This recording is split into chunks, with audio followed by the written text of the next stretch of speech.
Welcome to शान classes. आज बात करते हैं बिजनेस स्टडी की, जिसमें चैप्टर 1 पढ़ेंगे हम, जिसका नाम है मैनेजमेंट, और इसका आज पार्ट 1 चलेगा। सबसे पहले बात करते हैं कंसेप्ट ऑफ मैनेजमेंट की। तो कंसेप्ट ऑफ मैनेजमेंट के अंदर 3 थिंग्स हैं। First, economic factor. Second, system of authority. Class and status system. यानी जब भी कोई मैनेजमेंट करते हैं हमें 3 चीज़ों का ध्यान रखना होता है।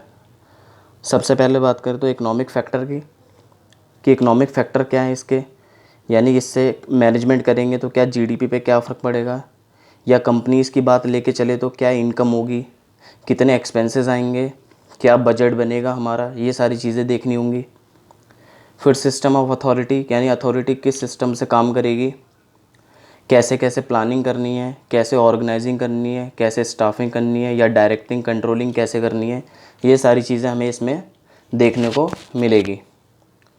थर्ड है क्लास एंड स्टेटस सिस्टम। कह रही मैनेजमेंट का एक क्लास होता है अपना, यानी किस लेवल पे मैनेजमेंट करना है, टॉप पे, मिडिल पे, या लेवल पे, या आपका लो लेवल पे। तीनों ही यहाँ पर क्लास होते हैं, स्टेटस होते हैं, ये अलग अलग हैं। टॉप मैनेजमेंट पे अलग कंसेप्ट है, मिडिल का अलग होता है, और लोअर लेवल का अलग कंसेप्ट होता है। तो इस तरीके से मैनेजमेंट 3 चीज़ों से मिलकर बनता है: economic factor, system of authority, class and status system. या हम ये भी कह सकते हैं कि management defined as all the activities and task undertaken for achieving goals by continuous activity like planning, organising, staffing, directing and controlling.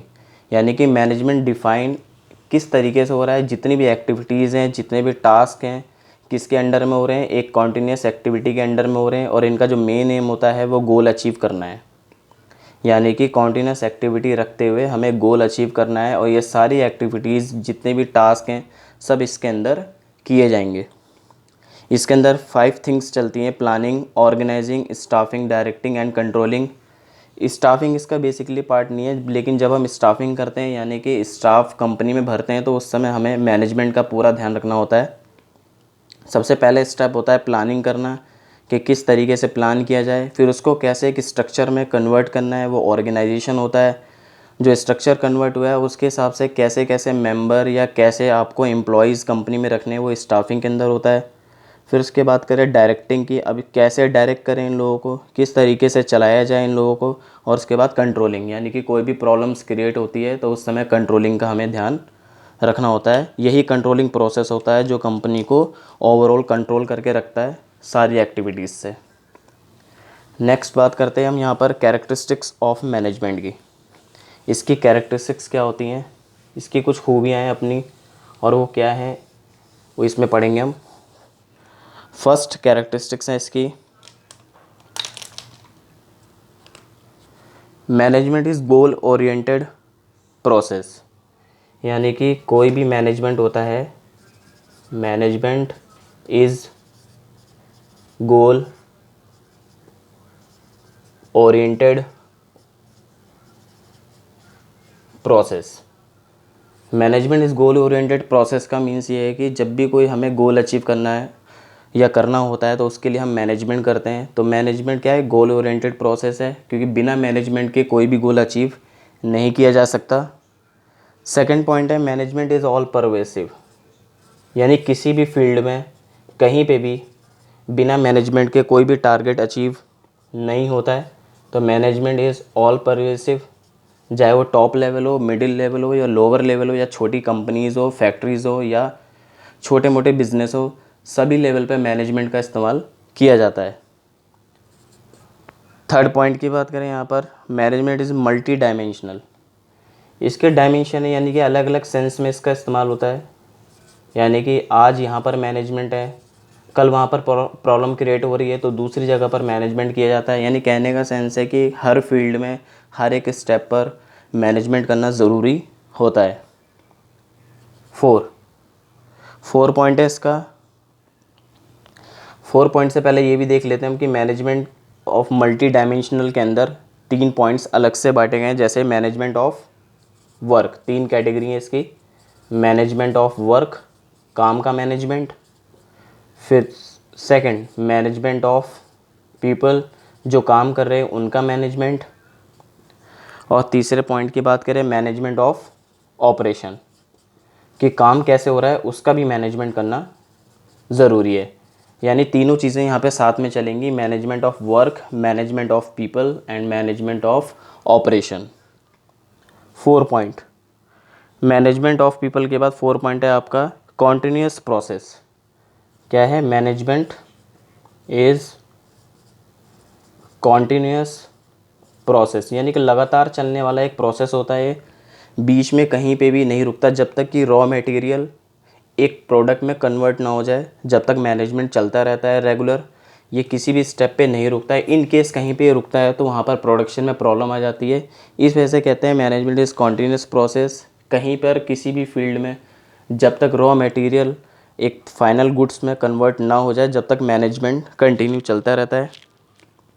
Fifth, management is group activity. कोई भी सिंगल पर्सन मैनेजमेंट नहीं करता है, ये एक ग्रुप होता है। Without group या बिना किसी की हेल्प के आप मैनेजमेंट नहीं कर सकते, क्योंकि इसमें सपोर्टेड पर्सन चाहिए होते हैं। यानी कि आप प्लानिंग करेंगे तो उस पर काम करने वाले पर्सन्स भी वैसे होने चाहिए जो उस पर बेहतर तरीके से काम कर सकें। इसलिए मैनेजमेंट इज़ ग्रुप एक्टिविटी। एक सिंगल पर्सन कभी भी मैनेजमेंट नहीं कर सकता है। नेक्स्ट है, management is intangible force. Intangible force, management is intangible force का ये सेंस है कि मैनेजमेंट कभी दिखता नहीं है। यानी कि कोई भी चीज़ जैसे हम खरीदते हैं तो हमें शो होती है कि हाँ ये हमने ख़रीदा है, बट मैनेजमेंट का ऐसा नेचर नहीं है। मैनेजमेंट क्या है? एक इंटेंजिबल फोर्स है, यानी शो नहीं होता है, सिर्फ उसका वर्क दिखता है कि हाँ हमने मैनेजमेंट किया है तो हमारी कंपनी पे इतना अच्छा असर हुआ है या इतना बुरा असर हुआ है, इस चीज़ का हमारे मैनेजमेंट से रिलेशन होता है। इसलिए कहते हैं मैनेजमेंट क्या है? एक इंटेंजिबल फोर्स है जो शो नहीं होता, सिर्फ उसके फीलिंग ली जा सकती है या वर्क के थ्रू हम पता लगा सकते हैं कि हमारे कंपनी का कितना अच्छा मैनेजमेंट है। नेक्स्ट बात करें ऑब्जेक्टिव ऑफ मैनेजमेंट की।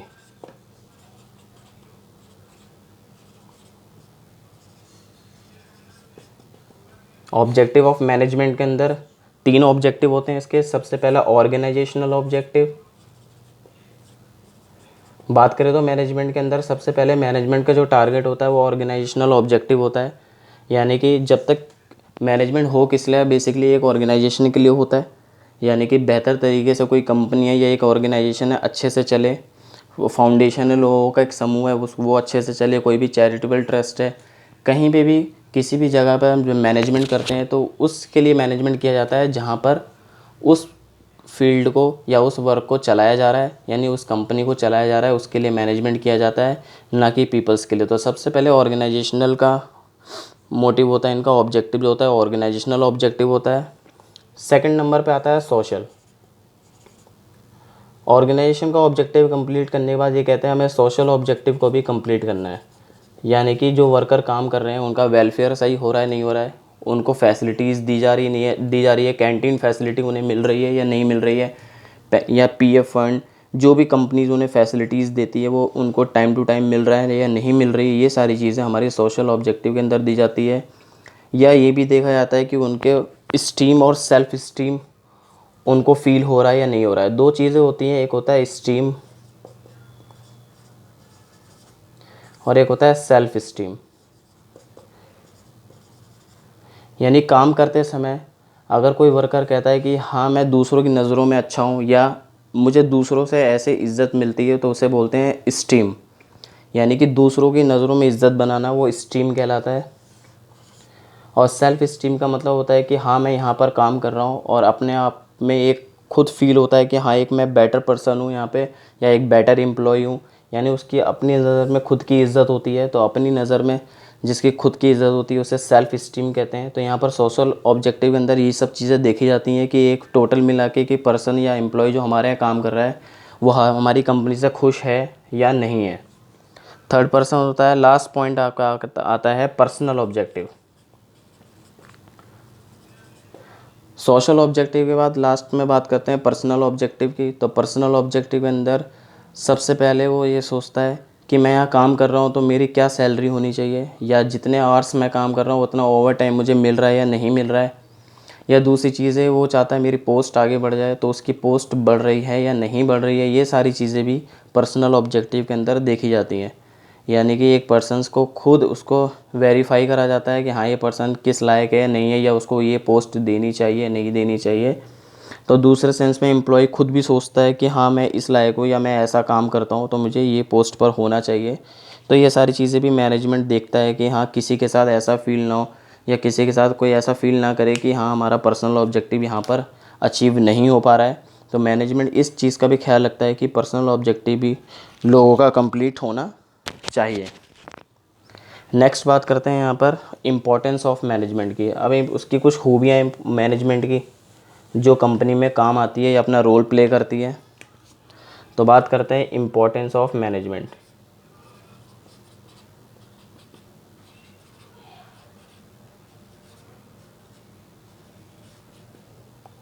इम्पोर्टेंस ऑफ मैनेजमेंट के अंदर फर्स्ट पॉइंट होता है it helps in achieving group goal. Helps in achieving group गोल। यानी ये हेल्प करता है, कोई भी ग्रुप है वो उसका एक गोल होगा, टारगेट होगा कंपनी के अंदर, तो उसको अचीव करने के लिए हेल्प करता है। सेकंड पॉइंट है इसका इम्पोर्टेंस ऑफ मैनेजमेंट का, मैनेजमेंट इंक्रीज एफिशिएंसी। अगर बेस्ट मैनेजमेंट होगा कंपनी के अंदर, मैनेजमेंट इंक्रीज एफिशिएंसी।